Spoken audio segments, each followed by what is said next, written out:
Hello again, friends. Thanks for joining me today. It's time to bake the cookies, so let's head into the kitchen and see what we've got going on today.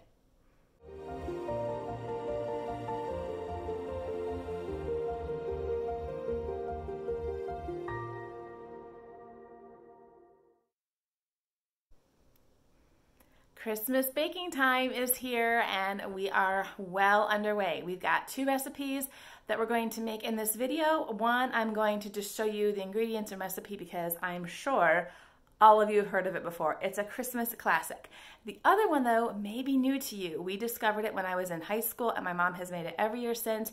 I've made it since I've become a homemaker, and we love it. And I don't see it on too many cookie trays when we go to parties, so I'm thinking it's kind of a newer recipe to a lot of families, and it's super fun and easy to make. There is some smashing involved, which the kids love to help with, and there's only 4 ingredients. So come with me downstairs, and let's get to it.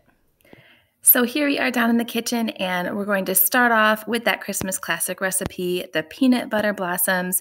We like to put Hershey Kisses and Reese Cups in them.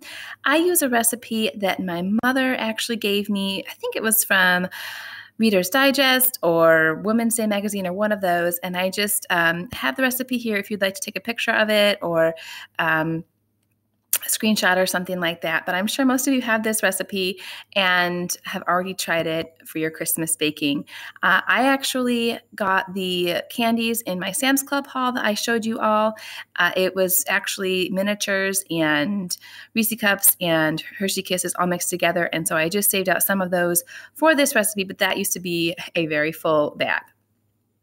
Over here we have the graham cracker bars, the newer recipe I'm going to show you today, and I'm going to show you that step by step. But I wanted to show you and just encourage you, if you have handwritten recipe cards from your mother or grandma, even if you've memorized the recipe, I encourage you to get those out because it's always nice and just seeing that little smile from my mom when I'm baking these cookies. And I'm sure we will enjoy having her handwriting in years to come when she's no longer with us.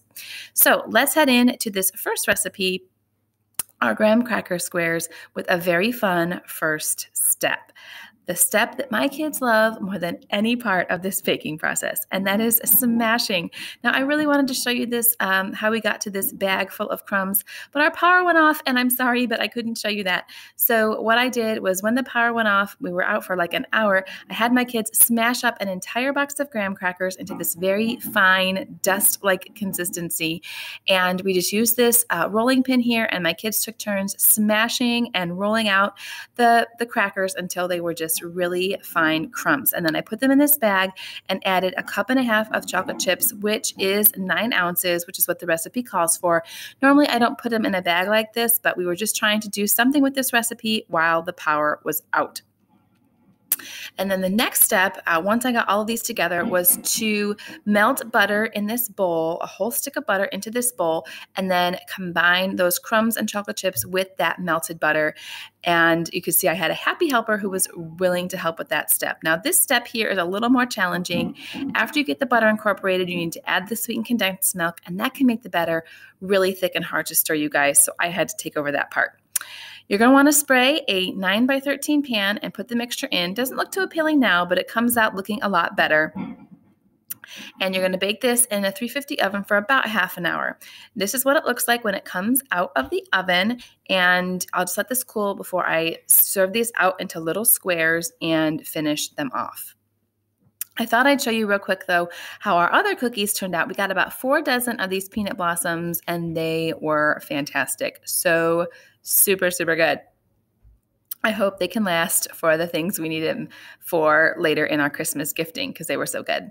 To finish these cookies off, I just cut them up into little bars, roll them in powdered sugar, and if you want to see what they look like inside, my little miss is tasting one here.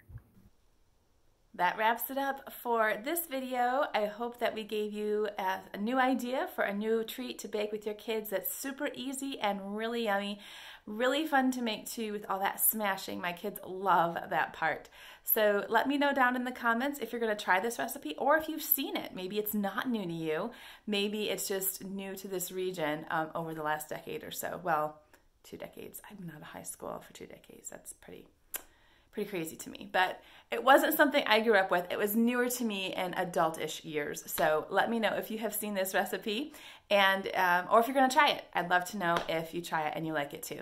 Take care, everyone, and have a Merry Christmas. If I don't get a video up before that, I'm probably going to slow down next week a little bit on videos and not have my normal 3 per week just because it is going to be Christmas week next week and we're going to have a lot to do. But I will try to keep things coming here as best I can. I will catch you in the next video, whenever that is. Bye, guys.